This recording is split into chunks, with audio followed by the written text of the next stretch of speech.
behind these doors right here is the largest musical instrument in the world, and a cave like you can't imagine. I'm so excited. This is actually Luray Cavern. Come explore with us as we go through this cavern today.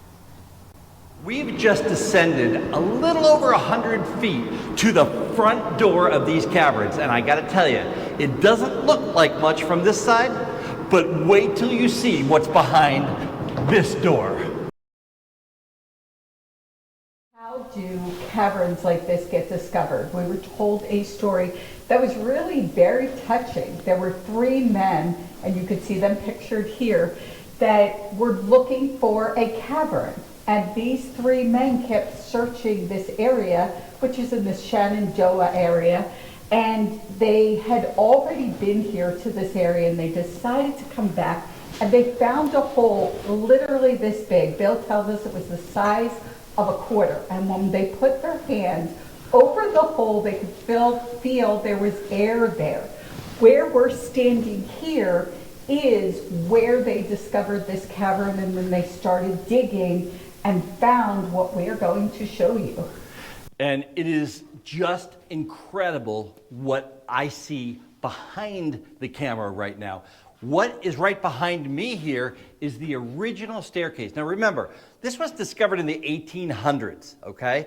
So they found the hole here, started this big, they built this original staircase. Now later on, I believe it was in the 30s, 50s, 1950s, they built this entrance. And Bill, if you could turn the camera and look it up here. So they built this secondary entrance right here. So this is where people came in. Now, later than that, they had just completed in the last few years this Disneyland entrance that we came down, just absolutely gorgeous. But what I really need to point out is where I am standing at the original entrance of the cave, you have to see what I'm seeing behind me.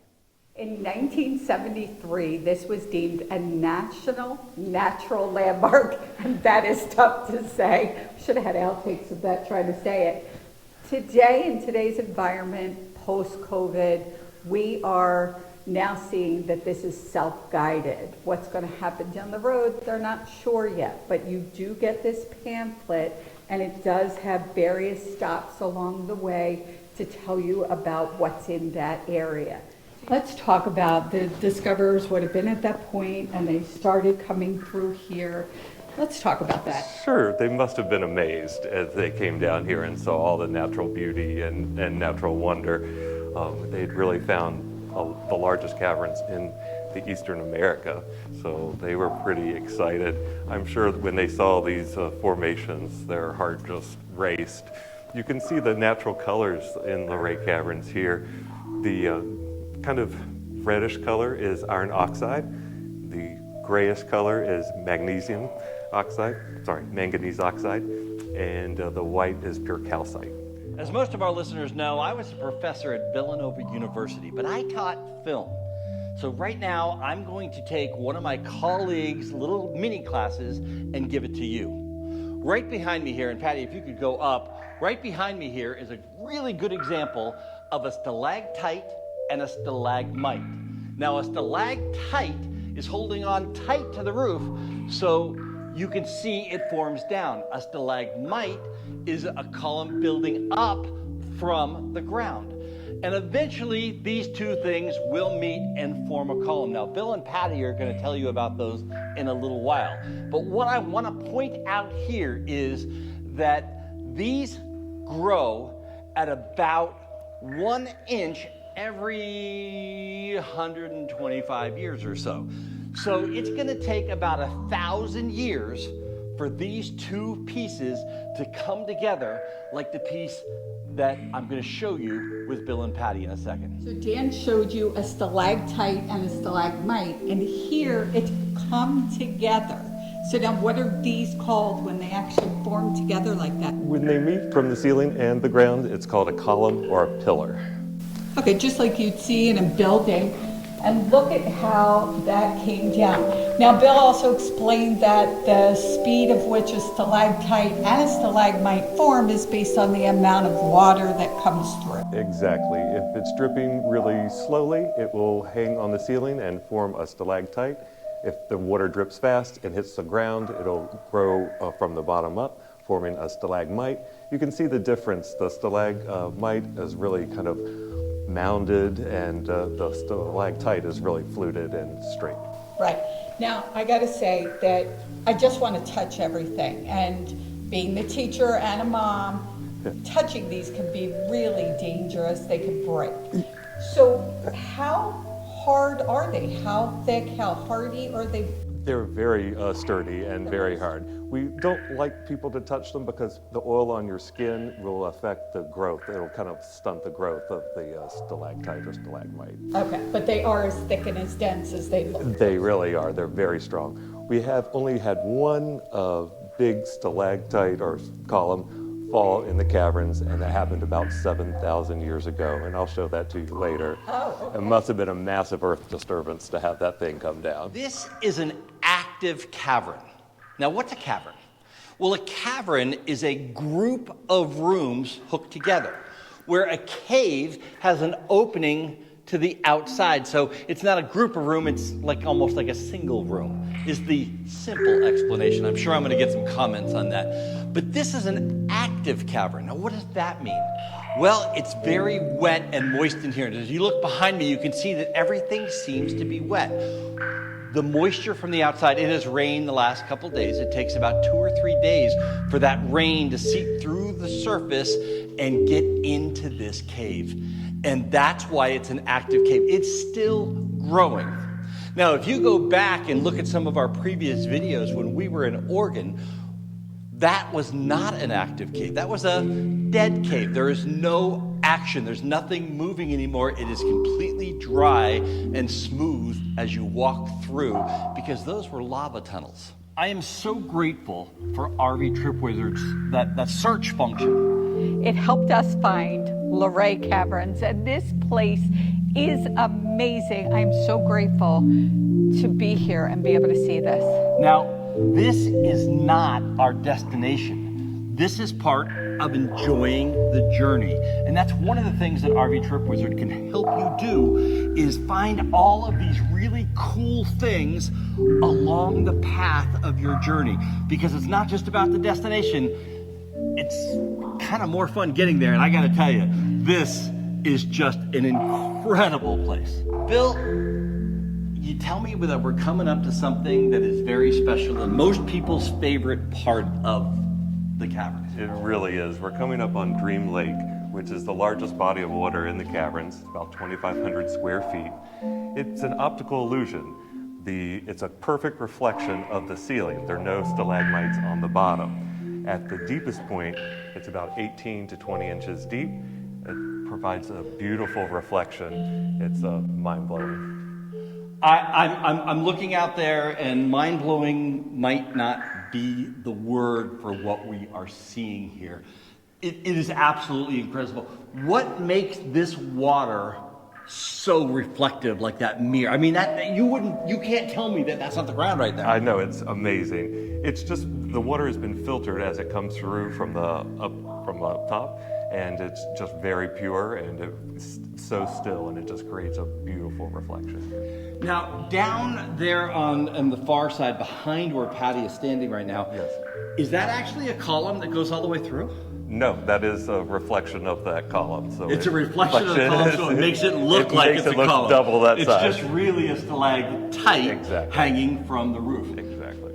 This has to be one of the most incredible things I have ever seen. If you are anywhere in the Shenandoah area in Virginia, I mean, this is worth a day trip. This is worth a week trip. This is another one of Dan's bucket list items. The water's running, and I mean, this is just, oh my God, is the only thing I could say. This is incredible. The realization that there's water here and there is nothing on the floor there. That is an absolute reflection. It's incredible.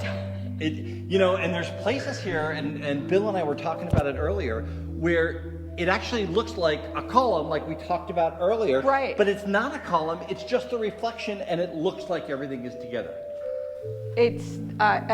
I'm kind of speechless, and I hope that on video we can really capture what this looks like. It looks like a little village or a town or something you'd see in Star Wars. This is really exciting because if you see the stalactite and the stalagmite, they're only about an inch apart. So you'll actually be able to see it form a column in 120 years. I'm standing at the end of what they call Plutos Chasm. And right behind me, believe it or not, you can see Pluto's ghost. That's right. In the 1800s, they thought that white column back there was a ghost. And that was the way that they knew how to get the heck out of here. So when they went exploring miles in and they were coming back, they looked for the ghost, and then they knew they were close to the exit. I'm out of words. This is incredible. That's an absolute first. I cannot believe what I am seeing. Walking through here, when I think of a cave, I think of a cavern, very close, and I don't necessarily like that feel, but this is huge, and it just got bigger as we walked through here. And big is not the word, so I'm going to step better up. Word. Bill, how big, from down there to way up there, what do we got?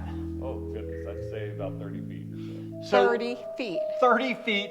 That column there is probably 5-6 feet around.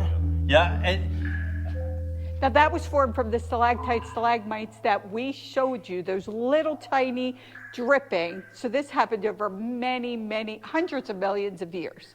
That formed. If you think about an inch every 120 years, somebody do the math on that, but look at that thing. now, Bill, I know you're standing. Yeah, Bill is actually our cameraman today, so he's standing off camera and we're talking to him. I think I see something that cave people don't like. I think I see a stalactite that has fallen off the roof. Is that what that is right there in front of us there? That is probably part of a fallen stalactite. It's not our grand fallen stalactite, I'll show you. Wow, there's We have a another one. grand. So nothing is little in this place. Everything is grand and big. Again, this is one of those places I don't think we're going to be able to show you the magnetivity or the Magnitude. I just made a new word, the magnitude. Magnitude of this place, to really get the essence, to really, and I can't even focus on the camera because there's so much to look at here. But let's go on. I want to see what's next. More!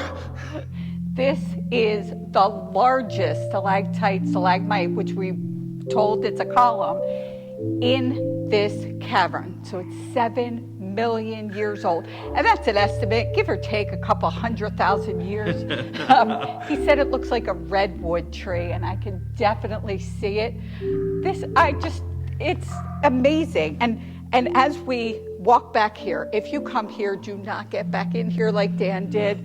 And these that look like just rocks, like, you know, when you go to an amusement park, they have fake rocks. These are real, so don't touch these. Stay away from the rocks. Stay away from them. You know, I just really quickly want to point out, as we look at this beautiful, beautiful formation behind us, the similarity to the redwoods, the similarity to the sequoias. That's how big a sequoia is, and we've been there, we've touched them.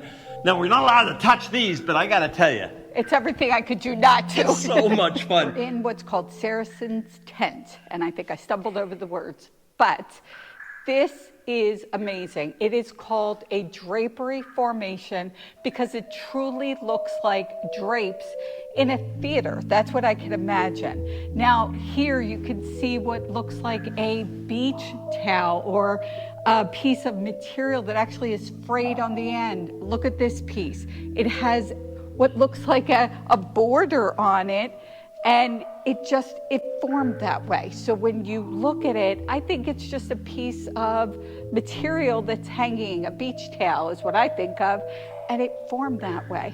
You know, Bill, as we walk through, I started to talk to you about this piece here. It's completely white, like the ghost we saw over there. Exactly. Why? Well, they call this formation the frozen fountain, and it's pure calcite, pure white. So it's actually when the minerals come through the rainwater, they usually pick up little minerals. There was no mineral content in this one to discolor it. So the whole caverns would be white if the water did not pick up the minerals on the way. Yeah. You know, and while I got you here and we're talking about this kind of stuff, there's no bats, there's no animals, and we talked about it in a short piece earlier, but tell me, why is there no bats in a cave? They're supposed to be here! You would think so. But this is a completely closed cave system, so there were no other entrances or exits other than when the discoverers first opened that hole and slid down. So immediately after their discovery, they had erected a small structure there, so no animals had had a chance to enter or exit the cavern. And they still haven't. And they still haven't. That's why you have the double doors up front to have some kind of a vapor lock type thing. Exactly. I want you to stay with me for a minute, because I'm going to show you something now, or point out something to you that is just absolutely incredible. If you look behind me, that huge, what looks like a tree stump is actually a fallen stalactite. Now, I need you to just close your eyes and think about this for 1 minute. Don't close your eyes too long because you want to keep watching. But think about this. That stalactite formed at a rate of 1 inch every 120 years. You're looking at millions of years, and the strength of that is absolutely incredible. It's like one of the strongest rocks you could ever see. Now that flat piece you see there was up, and you can see if you look up above where it was on the ceiling. It must have been an incredible disturbance, we'll call it, or earthquake or whatever, to cause something that big and that strong to break off that ceiling. So Bill, we're in a spot right now where it's a little bit dark, and they have lights behind so you can see the caverns and go, kind of cool to go exploring back there. I'll bet you it goes back quite a ways. Now, what happens when this happens? In 3, 2, 1, lights out. What happens now? It's very dark. It's very dark. Well, if you have people down here, do you have people with flashlights on the ready going through? We do, and everyone usually has a phone with them, so with a flashlight already built in, so that's a good thing. We have emergency generators that will kick on if the lights do go out, and that will keep the lights on. Well, let's turn the lights back on in here, and now we have a little bit of light, and I gotta tell you, this is just something that you have to do it, guys. You gotta do it. And just when you think there are no more surprises in this cavern, there is an organ here. Yes, an organ. So Bill, tell us, you don't expect an organ in the middle of a cavern. Tell us about this. You certainly do not. And this organ doesn't have pipes. It uses stalactites to make the musical tones. This organ was invented by Leland W. Sprinkle, and started the process in 1953 and completed in 1957. He tapped a lot of stalactites to find ones that have musical tones to make the quality of sound that we have today. When you press a key on the keyboard, it sends an electrical impulse to what we call a solenoid. It will send a little mallet out to gently tap the stalactite, producing the musical tone. A magnetic pickup picks it back up and brings it to a speaker in this room. It's the largest musical instrument in the world. It covers over 3.5 acres. The largest musical instrument in the world. Now, I do have to say, this was in 1957. Right. So somebody came down here. You said this gentleman and his son came down, and they were tapping on this stalactites. Yes, they used to give a tour and tap on stalactites, play Mary Had a Lamb, little tunes like that. To hear the sound. Exactly. Today, and probably over the last several years, that is not something you would do. So you'll probably never see a musical instrument in a cave or cavern ever again. I would think not. Okay, now, something else that they do here. They have weddings here. This is a great space, and from what you told me when the discoverers came here, this was their party room. So there weren't lights at that time. They had a wheel wagon that had candles on it, and they'd lift it to the ceiling.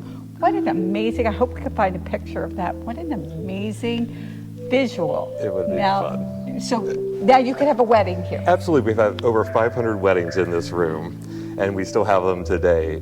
I've seen some beautiful weddings with bridesmaids with little lanterns. Just really cool things to do. So if you want the coolest wedding, this has got to be it. Yes, if you get married down here, there's only one way, up. So Bill, here we are, and what is this called? This is called the Cathedral Room. The Cathedral Room. And it is the deepest part of the cavern. Yes, we're 164 feet below the surface of the earth. And I'll tell you, if you don't like that feeling of being down below the surface, you don't feel that way at all. So it really is a great, easy kind of... Some of the other caves we've explored, you feel very tight and very confined. And you have to climb down, It's just incredible here. It is. The rooms are huge, and you just feel like you're having a nice afternoon stroll through a park. Now, how tall is it from this room? What kind of... I would say it's about 40 feet high in here. About 40 feet high. And this is the room where those weddings we talked about happen. Absolutely. And how many guests can this accommodate? It can accommodate about 120 folks. I think that's what we have enough seating for, so we could probably fit more in. As we come around this narrow path, we find what they call fried eggs or oysters on the half shell, which looks more like oysters to me. This formed because as they were building the path, a stalagmite or a few stalagmites accidentally got chopped off. And as they got rubbed on, you could see it's a smooth, and this is calcite. So it's a stone that's in the center of the stalagmite, and it looks really cool. I want to get one. Very cool the way this formed. At every turn, there is a new and incredible story. And we've been referring to Bill all along. This is Bill, and he's been helping us throughout the caverns, giving us all the little stories that we're glad we could bring to you. We've got people going by. I just want to let them go by. But you said there were bones found here. Tell that story. Sure. As early discoverers came through, they found some bones at the very base of this column. And they, of course, excavated them, and they did scientific studies, and they determined they were a Native American female, about 14 or 15 years old. They don't think she died in the cavern. She died up above, was buried up above, and the bones were washed in. They could tell by the calcite that was around them, it was about 700 years ago. Wow, and they are now in the Smithsonian. Yes, they were on display in the lobby for a while, and then now they're in the Smithsonian Institution in Washington, D.C. Wow, so you could go see them. And I kind of just got the chills, like the stories that you hear. But you also said, now, tell us about this column. Remember, stalactite and stalagmite came together. Exactly. This is called the Princess Column in honor of that young lady. Okay. And it is the most perfectly formed column in the caverns. It's so beautifully straight and just a wonderful formation. Have you ever wondered how much money goes into a wishing well? Well, they've done something kind of unique here where they've actually kept track of it. And I'm told that every year in January, they actually pump the water out of this wishing well over to that side. And they go in and they collect all the money. Now, as you look into this wishing well, there's a lot of money down there. We're shooting this in July of 2022, so it's about halfway full. But when I look at this chart back here, from 1954 to date, they have raised $1,180,268.32. Seems like if you're in a wishing well, you should make a wish. As we come to the end of our tour of the caverns, I can't help but feel like I want more. There's so much here, 1.25 miles, and I am ready to do it all over again. I'll tell you, I have seen things today that you just can't imagine. It has really left me at a loss for words. That never happens, but I agree. It is just, you can't describe it. All I'm gonna say is amazing, and all the things, and we see a lot and we explore a lot. This is truly a bucket list item, truly something, if you can get to a cavern, something to do. You can't quite pick it up on video. You can't imagine how we feel and what we're seeing. It has just been an incredible day, and you know what? There's more to come out there. So we are right next to the Shenandoah National Park, and we're right at the outside of it in Virginia. Just an incredible day. With my incredible wife, Patti Hunt, I'm Dan Hunt, saying have a great rest of today. And I'm going to go off cue and say, make sure you subscribe, leave us a comment, and have an even better day tomorrow.